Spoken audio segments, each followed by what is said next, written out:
Divine Mutterances on Happiness. All beings are always already happy. Things in the world need not be wonderful before you can be happy. Bliss is the nature of consciousness. There are a lot of someplace else's, but they will be no more blissful for you than this place if you are not already blissful. The achievement of happiness is always minimal, temporary, and ultimately unattainable. You cannot become happy. You can only be happy. If you do not practice happiness, you will never realize it. Either you practice happiness or you practice unhappiness.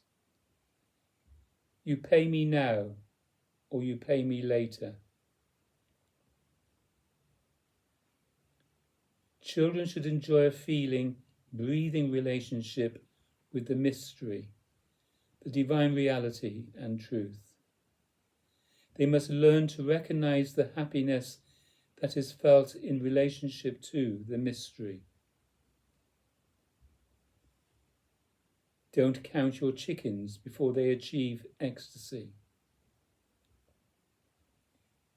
You must surrender to the point of ecstasy in this chaos of joy. In every moment, you know exactly what it would be to look and feel and act completely happy. But you are waiting to be made happy by something that happens to you, some experience from without, or some arbitrary opening within. Understand your unhappiness. Then you will be capable of locating happiness, and having located happiness, you will be capable of practicing the way of Adidam, which is nothing but the devotion of life to happiness. The unconditional reality is modified, but only apparently, as the conditional reality. This must be realized. Until this truth is realized, all conditional experience is a school with a single lesson. This is the lesson of life. I cannot become happy. I can only be happy. We live the law backwards. Instead of living from the point of view of happiness, love of God, submission to the transcendental reality, we live in submission to others, objects, relations.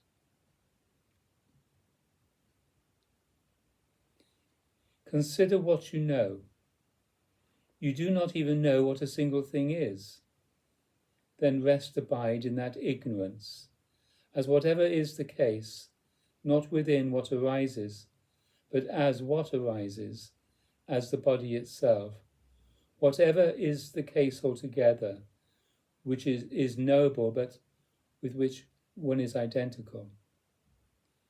Rest abide in my presence as whole body attention, not waiting within for changes, but in love. Do feel this more and more perfectly. Radiate as whole body happiness. Be happy as the body altogether. Look, feel, act. Be completely happy as whatever is the case, whatever the body is altogether, under the conditions of whatever is. Persist in this under all conditions. Renunciation in the way of Adidam is a commitment to ecstasy. Renunciates are about ecstasy, not dried up, conventional lawfulness. Everything in the sacred domain is about ecstasy.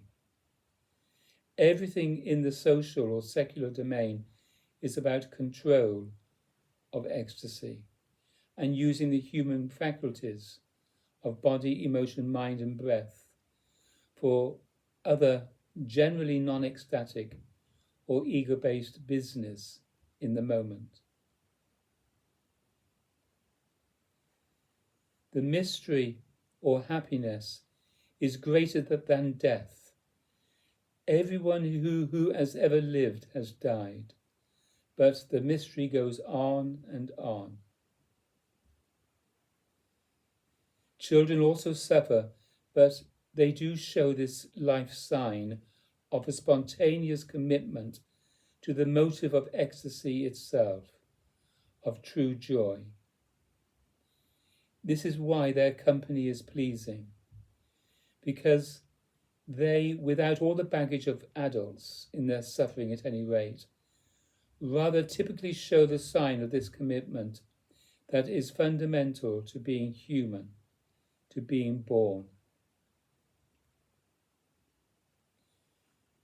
Real life, then, the higher evolutionary process, is a basic matter of surrendering from the heart in every moment and feeling to the point of disillusion or ecstasy.